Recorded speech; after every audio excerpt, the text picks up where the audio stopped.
কেউ এটাকে সাম্যবাদ বলে বিবেচনা করার চেষ্টা করছেন, কিন্তু আসলে তো তা নয়।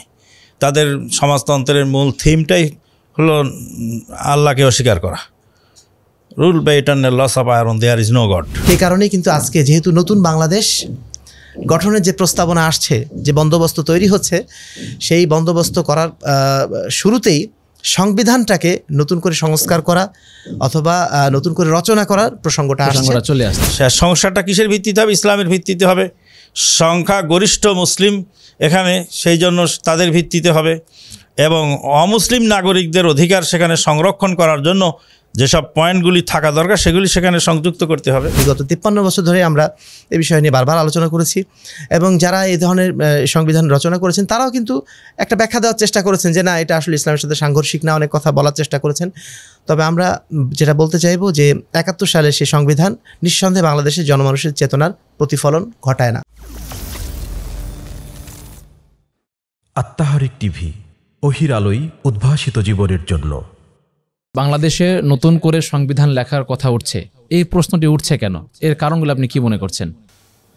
বিসমিল্লাহ, আলহামদুলিল্লাহ, ওয়াসসালাতু ওয়াসসালামু আলা রাসূলিল্লাহ ওয়া আলা আলিহি ওয়া সাহবিহি ওয়া মান ওয়ালা। আন্তরিক ধন্যবাদ জানাচ্ছি আত্মাহারিক টিভিকে। আজকে যে প্রসঙ্গ নিয়ে আলোচনা এসেছে, সংবিধান সংস্কার এবং সেই সাথে জাতীয় সঙ্গীত এবং সেই সাথে একটা যে অংশীদারিত্বমূলক সমাজ গঠনের একটা প্রস্তাবনা চলছে বা একটা বন্দোবস্ত করার আয়োজন চলছে, সেই প্রেক্ষাপটে আজকে আমরা এই সংলাপে উপস্থিত হয়েছি।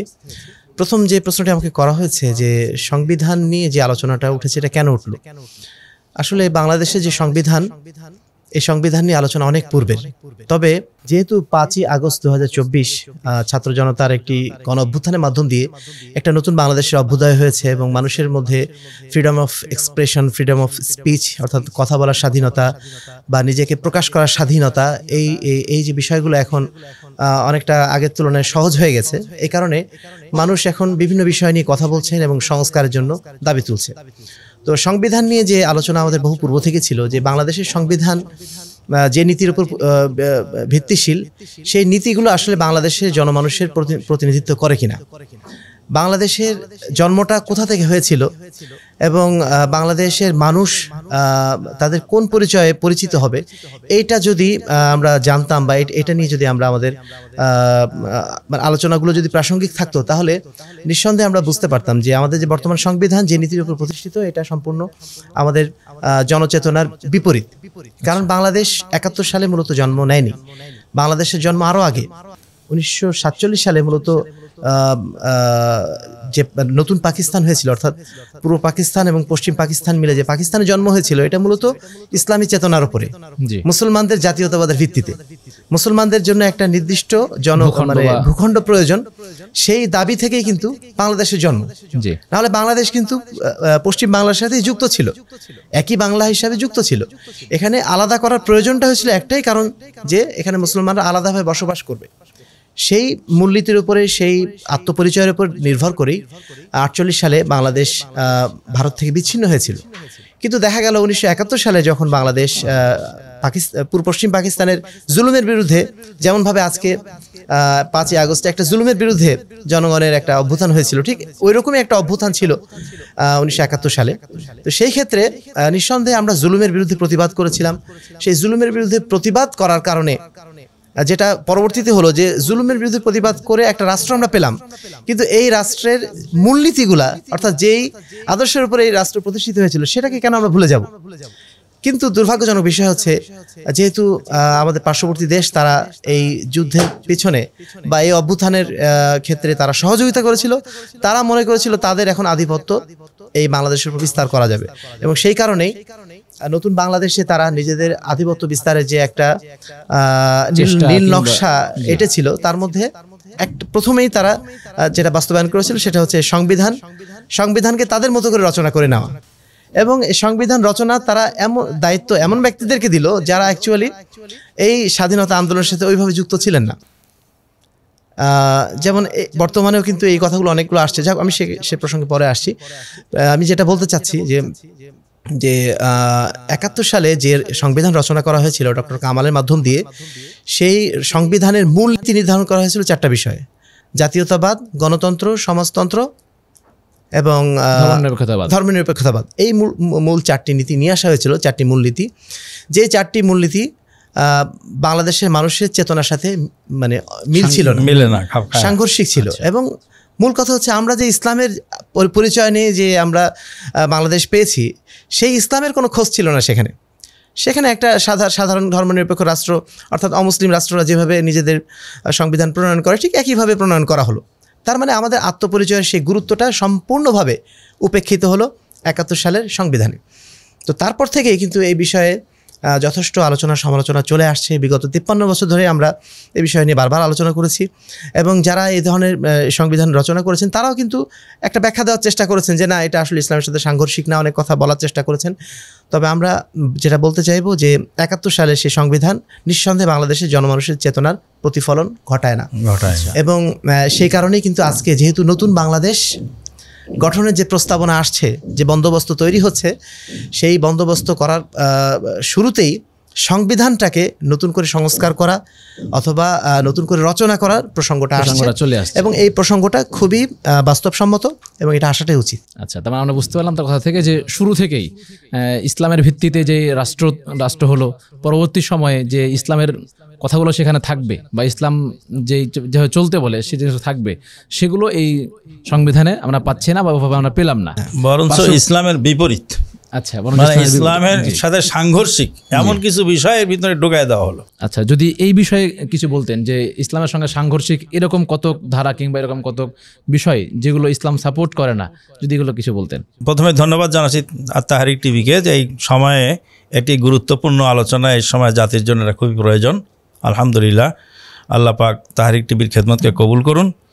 তো এই ক্ষেত্রে আমি যেটা বলতে চাচ্ছি সেটা হলো এই যে ডক্টর আবদুল্লাহ সাকিব হাফেজাহুল্লাহ তিনি যেটা বললেন যে 4টা বিষয় সেখানে সংযুক্তি করা হলো: সমাজতন্ত্র, ধর্মনিরপেক্ষতাবাদ, গণতন্ত্র, জাতীয়তাবাদ।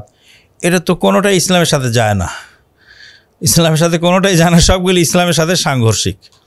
সমাজতন্ত্রের কথাই বলেন, যদিও তার ব্যাখ্যা বিভিন্নভাবে অনেকেই দিচ্ছেন, কেউ এটাকে সাম্যবাদ বলে বিবেচনা করার চেষ্টা করছেন, কিন্তু আসলে তো তা নয়।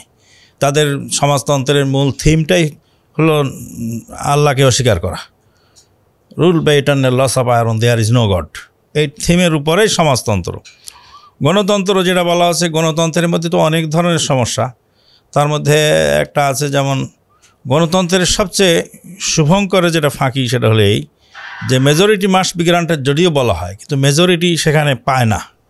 কেন পায় না এটা সুন্দর করে বুঝালে বুঝতে পারবেন। ধরেন যে একটা ভোট কেন্দ্রে 1000 ভোট আছে, আর সেখানে প্রার্থী হলো 10 জন। তো 10 জন প্রার্থীকে যদি 1000 ভোট ভাগ করে দেওয়া যায়, প্রত্যেকে 100 করে পায়। তো এবার যে 101 পাবে সে মেজরিটি মাস্ট বি গ্রান্টেড, সে গ্রান্ট হয়ে গেল।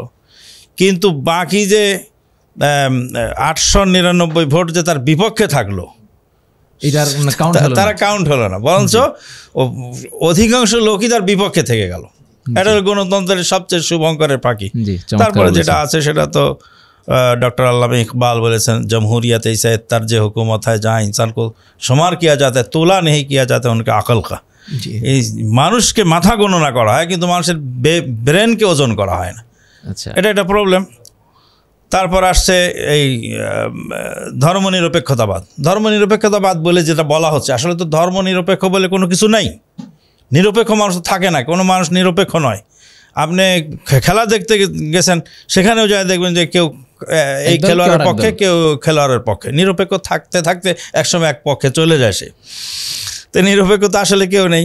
যারা সনাতন ধর্মের লোক তারা মারা যাচ্ছে, তাদের ধর্ম অনুযায়ী তাদেরকে সৎকার করা হচ্ছে।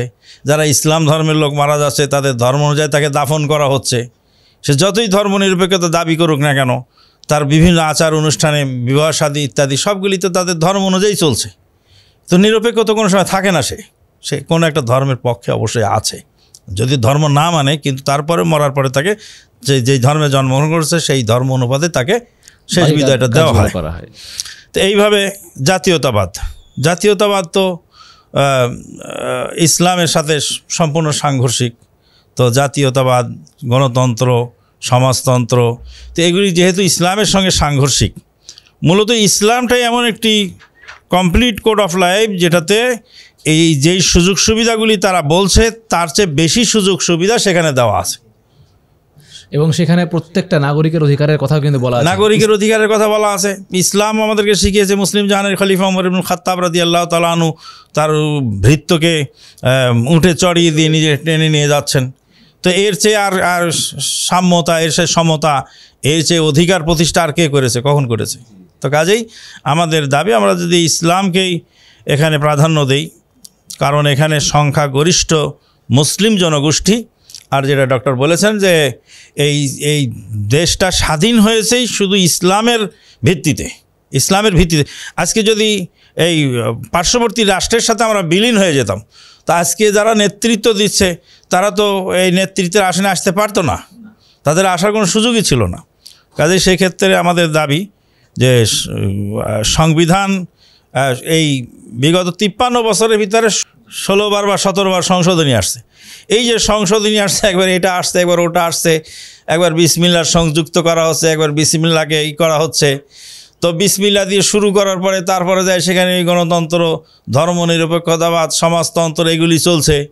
তো তার মানে হলো বিসমিল্লাহ পড়লাম, তারপর মদ খেয়ে নিলাম আমি, তো লাভ হলো না তো কিছু।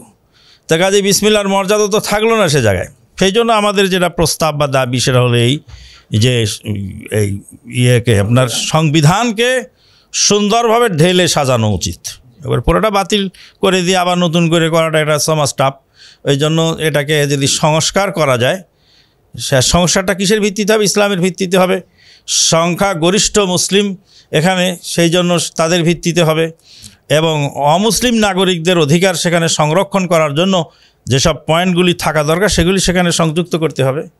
তাতে আশা করা যায় আমরা একটা ভালো এবং সুন্দর গ্রহণযোগ্যতা পাবো। জি, ধন্যবাদ।